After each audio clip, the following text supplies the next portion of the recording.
Hello students, welcome to my YouTube channel. मैं Premlata Meena, assistant professor, government PG college Pratapgarh, BA first year, paper second. Today our topic is the short story sparrows written by K Abbas. Introduction to the author. Khwaja Ahmad Abbas is a well-known modern writer in India today. Khwaja Ahmad Abbas आधुनिक भारत के प्रसिद्ध लेखकों में से है। He was a versatile mind which finds expression in various aspects of life. वह बहुमुखी है, सर्वतोमुखी प्रतिभा वाले हैं। Which finds expression in various aspects of life, और जीवन के विभिन्न पहलुओं के बारे में उन्होंने लिखा है। He is a journalist, वह एक जर्नलिस्ट है। He has focused his attention to many burning problems of life, और उन्होंने जीवन की अनेक समस्याओं पर अपना ध्यान फोकस किया है। He writes for the film world also, उन्होंने फिल्म वर्ल्ड के बारे में भी लिखा है। एज ए लिटरेरी आर्टिस्ट, और एक साहित्यिक कलाकार के रूप में ही is famous as a short story writer, और एक साहित्यिक कलाकार के रूप में वह एक लघु कहानी लेखक के रूप में प्रसिद्ध है। Short story. His 2 volumes of short stories are Rise and Other Stories and the 1000 Nights on a Bed of Stone. उन्होंने कहानियों के 2 संग्रह, 2 वॉल्यूम लिखे हैं। पहला है राइस एंड अदर स्टोरीज और सेकंड है 1000 Nights on a Bed of Stone. Abbas stories are illustrated by his insight into human character. Abbas की कहानियों में मानव चरित्र की गहराइयों पर रोशनी डाली गई है।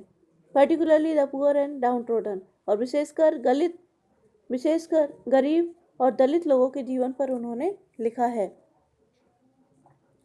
अब देखते हैं sparrows short story in brief. The story refers to a young man named रहीम खान। इस कहानी में एक युवा व्यक्ति है जिसका नाम है रहीम Khan. He was a strong-willed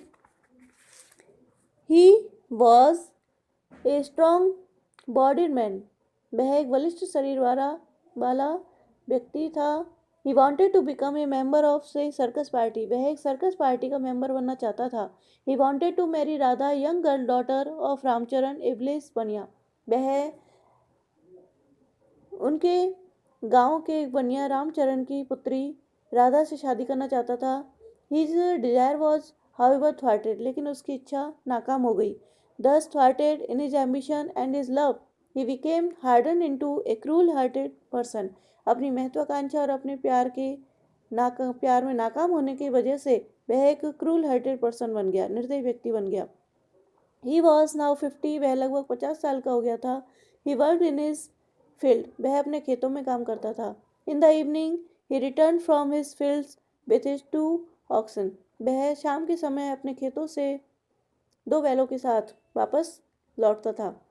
He walked through the main street of the village with a haughty and unfriendly air. वह गांव की मुख्य गली से अहंकारपूर्ण और अमैत्रीपूर्ण भाव से भरा हुआ उस गांव की मुख्य गली से निकलता था। In the evening, at the chopal, so many people sat and talked on various topics and smoked the communal hookahs. शाम के समय चौपाल पर कई सारे लोग बैठे रहते थे and talked on various topics and smoked the communal hookah, और वहाँ पर वो विभिन्न टॉपिकों पर बात करते थे और हुक्का पीते थे। As soon as they saw रहीम खान, लेकिन जैसे ही वो रहीम खान को देखते, they would stop talking loudly, वह जोर जोर से बातें करना बंद कर देते थे।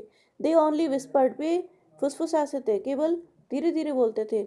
It was only when Rahim vanished from their sight that they again started talking, और यही it was only when Rahim vanished from their sight, और जब रहीम खान उनकी आंखों से ओझल हो जाता था that they again started talking, दोबारा बातचीत करना चालू कर देते थे, स्टार्ट कर देते थे। The nature of their talk can be understood from some of their remarks given below, और उनकी बातों के नेचर को निम्नांकित बिंदुओं के आधार पर समझा जा सकता है। पहला है there goes the hard hearted devil, वहाँ पर एक कठोर हृदय वाला राक्षस जाता है।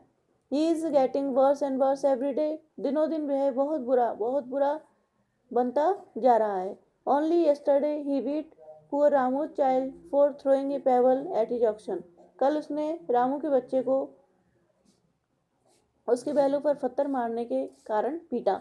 And the other day he very nearly killed my mayor for straying into his field, और उसके खेतों में स्ट्रेइंग, मेरी घोड़ी ने स्ट्रेइंग किया, इसलिए उसने मेरी घोड़ी को भी कल मारा।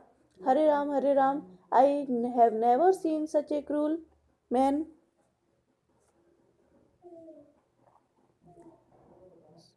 I have never seen such a cruel man. He has compassion neither for the child nor for the helpless animal. मैंने ऐसा निर्दयी व्यक्ति कभी भी नहीं देखा। He has compassion neither for the child, वह ना तो अपने बच्चों के लिए कंपेशन रखता था और ना ही हेल्पलेस एनिमल के लिए। No wonder his own son have run away from him, और कोई भी ऐसा इसमें आश्चर्य कोई बात नहीं है कि उसके बच्चे भी, खुद के बच्चे भी उससे दूर भागते थे।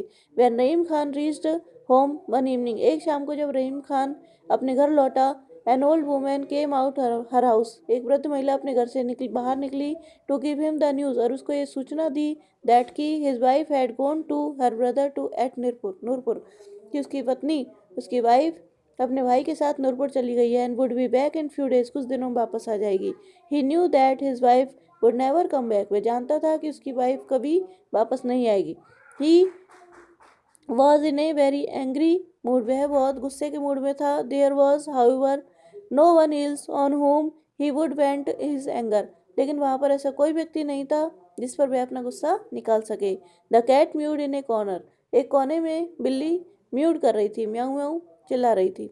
ही took the cat in his hand, उसने बिल्ली को अपने हाथ में उठाया, and in his anger he flung it out, और गुस्से में उसको बाहर फेंक दिया। There was no one to give him water to wash his feet and hands, no one to give him food, वहाँ पर ना तो उसके उसके हाथों पैरों को धुलाने वाला कोई व्यक्ति नहीं था। No one to give him food, और उसे भोजन देने वाला भी कोई नहीं था। He felt very much uncomfortable and unhappy in his wife's absence, अपनी पत्नी की एब्सेंस में वह बहुत अनकम्फर्टेबल, अनहैप्पी फील कर रहा था।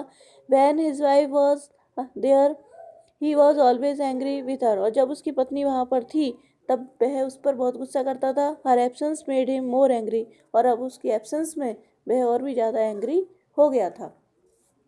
ओके, नेक्स्ट स्टेंजा में। Okay, thank you.